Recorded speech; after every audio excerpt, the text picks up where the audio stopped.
Y hoy vamos a tocar unos mitos de la carne, porque llegados a este punto, a muchos les entran los sudores fríos al pensar en comer tantas grasas saturadas vía carnes rojas, el colesterol, la fibra, la vitamina C, yo qué sé, la falta de carbohidratos, todo esto.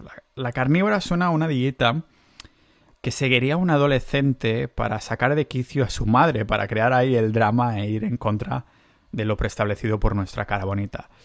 Y yo os quiero preguntar, ¿me podéis decir el porqué de las suposiciones de cada una de estas cosas, ya sea del colesterol, de la fibra, de la vitamina C? O dicho de otro modo, ¿sabéis a ciencia cierta que no hay vitamina C en una dieta 100% carnívora? ¿Sabéis qué le sucede al cuerpo cuando comemos grasas saturadas? ¿O sabéis por qué los cardiólogos buscan un colesterol LDL bajo? O incluso lo saben ellos, lo saben estos cardiólogos, por qué quieren que sus pacientes tengan un colesterol malo, entre comillas, tan bajo. O por qué decimos que la fibra es importante. Bueno, si la respuesta a cada una de estas preguntas es bueno, porque siempre nos lo han dicho así, o el típico porque es de conocimiento general, nos tocará en el episodio de hoy una ducha de realidad. Entonces, ¿qué? ¿Hay un complot? ¿Hay una conspiración en contra de la carne? No lo creo. Aunque existe la llamada industria del azúcar, fijaros que no existe una industria de la carne de pasto. Son todos los granjeros pequeños o medianos, pero no hay nadie que se haya apoderado de la gran mayoría de tierra pastable, para decirlo así, sino que es lo contrario. Son los monocultivos. Hay mucho más interés en estos monocultivos, en productos vegetarianos, veganos, e incluso carne de no pasto. Por ejemplo, McDonald's, me estoy inventando, ¿vale? Podríamos argumentar que una industria como la del azúcar puede haber movido ahí los hilos para que tachemos entre todos la carne roja como el diablo, y puede, no lo voy a negar, que haya parte de razón en esto, ¿no? Pero creo que la mayor parte de la culpa de que hayamos tachado la carne roja de mala o las grasas saturadas de malas en el tema de la nutrición en general es que hemos jugado a este juego del teléfono. Le dices una cosa, lo sabéis, ¿no? Que le comentas algo, una cosa a la oreja de alguien, esta persona se lo susurra, se lo dice a otra, y así sucesivamente, y cuando te vuelve a llegar a ti, lo que escuchas, que tú dijiste igual inicialmente, no tiene nada que ver con lo que habías dicho al principio. La diferencia es que en vez de un juego, estamos usando fondos públicos e inversiones de miles de millones de euros para transmitirnos, mala ciencia. La ciencia en la que queremos fijarnos cuando miramos estudios sobre nutrición o en general cualquier cosa son los ensayos clínicos experimentales. Es un tipo de estudio, un tipo de ciencia, ¿vale? Casi todos los dogmas de la carne, por desgracia, han salido de los mal llamados, la mal llamada evidencia que suponen los estudios epidemiológicos, que ya he mencionado alguna vez. Los estudios epidemiológicos son los que correlacionan datos de distintas fuentes y se les asocia una causa. En cambio, los diseños experimentales es cuando hay dos grupos controlados y solo hay una variable. Hay mucho más control, ¿vale? Un control para estudiar las causas a fondo. Un buen ejemplo de un diseño experimental sería uno que se realizó en la área más rural de Ecuador, que cogieron dos grupos de niños del mismo estatus socioeconómico, la misma edad más o menos, mismo entorno en general, ¿no? Y la única variable con la que cambió entre los dos grupos que se dividió en los sujetos es que a uno se les dio un huevo de gallina al día para comer, lógicamente, no para jugar, y al otro no.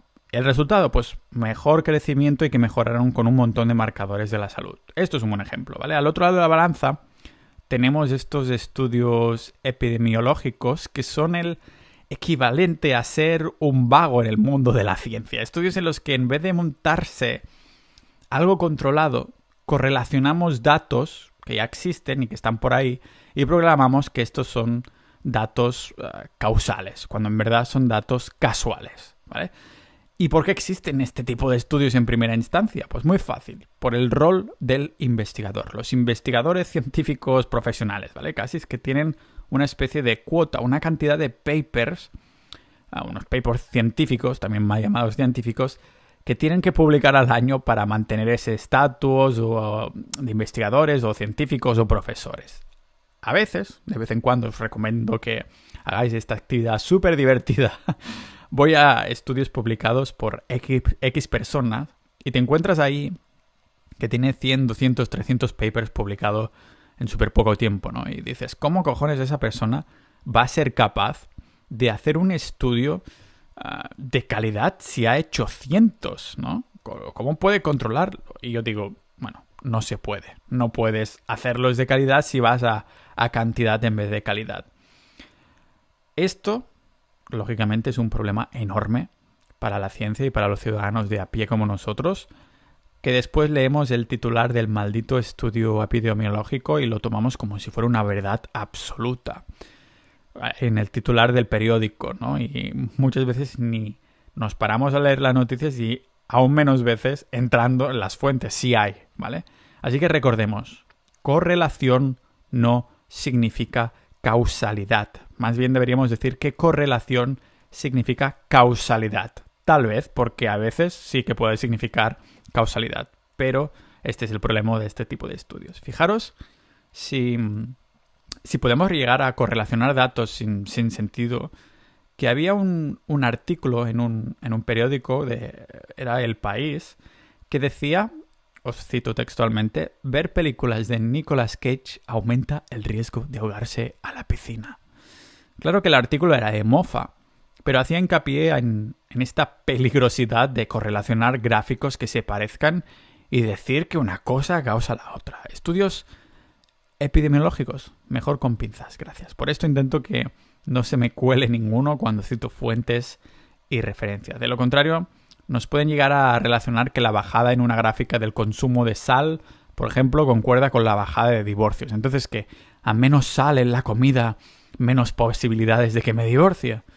Suena como a ciencia ficción, pero nos cuelan este tipo de datos a diario. La cuestión es tener, lógicamente, titulares clickbait en los periódicos online para hacer clic en sus anuncios. Por culpa de estos datos de poca calidad, hay tanto escepticismo con el consumo de la carne. Y alguno dirá, ¿y también los hilos de la industria del azúcar que mueve?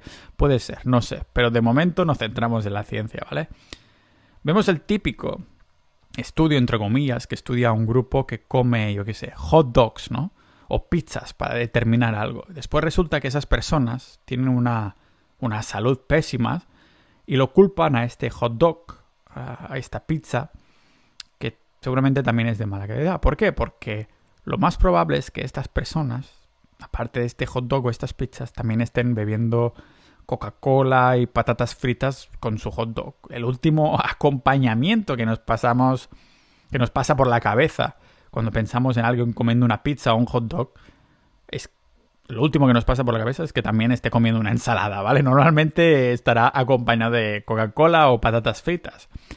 Esto, en lo que es estadística, es lo que se conoce como variable de confusión, variables que afectan al resultado del estudio, bueno, muy significativamente y que no se tienen en cuenta, lógicamente. Y eso sin contar que no es que se siga el consumo de estas personas de cerca, sino que encima les hacen hacer cuestionarios, les preguntan a los propios participantes que tienen que responder, ¿no? O sea, si la mayoría de personas ni siquiera se acuerdan de lo que desayunaron ayer, ¿cómo les puedes poner un cuestionario diciendo cuántas veces has comido hot dog o todas esas cosas, ¿no? Estaremos todos de acuerdo en que hace falta más diseños experimentales a largo plazo, ¿no? No estudios epidemiológicos que correlacionen cosas independientes. A poder ser, entonces, los estudios también tendrían que ser estos llamadas pruebas controladas aleatorias, en las que los participantes no saben en qué variable se les está midiendo. Después, ya el máximo nivel de evidencia científica, que tendríamos estos metaanálisis, que son, yo diría que tal vez el indicador más cercano a una verdad científica. Lo que hacen es, básicamente, bueno, juntan todas estas pruebas controladas y analizan qué tienen en común. Os estoy contando toda esta mandanga sobre los estudios por el hecho de que aún no hay mucha evidencia que valide la dieta carnívora. soy totalmente sincero y transparente. Tenemos algo de evidencia poblacional y estas muestras no es que sean pequeñas precisamente, pero no hay ningún estudio, y menos de largo plazo, sobre la carne per se así. Pero adivinad qué. Tampoco hay ningún estudio largoplacista de estas características sobre vegetarianos y veganos que sean pruebas controladas aleatorias. Los que hay se han hecho como de cerca en poblaciones como las budistas o los miembros de la iglesia adventista del séptimo día, que son muestras poblacionales que no comen carne, es verdad, pero nos encontramos con el mismo problema de antes. Esa gente no solo no come carne, también vive sin estrés, con tranquilidad, en paz con su comunidad, con estilo de vida saludable, haciendo ejercicio. Así que, ¿cómo vamos a aislar que su esperanza de vida sea debido solo por no comer carne? De nuevo, variables de confusión. No os preocupéis porque he vuelto a hacer de mamá pájaro, engullendo información para escupirla con pedazos de información coherente. Como no tenemos estudios largoplacistas sobre una dieta específica, lo que haremos, lo que he hecho yo para informarme sobre la dieta carnívora, será desmentir una por una las principales preocupaciones de alguien que se estaría planteando probar esto de comer solo carne, ¿vale? Durante un tiempo, y miraremos qué dice la evidencia real.